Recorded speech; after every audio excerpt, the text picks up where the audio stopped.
So, basically guys, lahat ng gusto nyong i-download na wala dito sa app gallery ng Huawei, dito nyo na lang siya i-download sa dual space.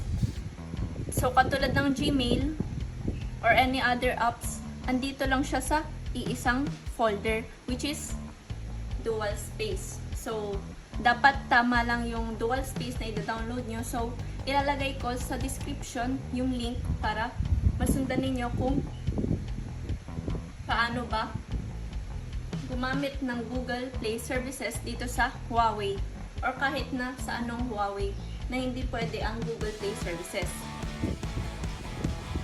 So, ayun guys, thank you for watching and don't forget to subscribe.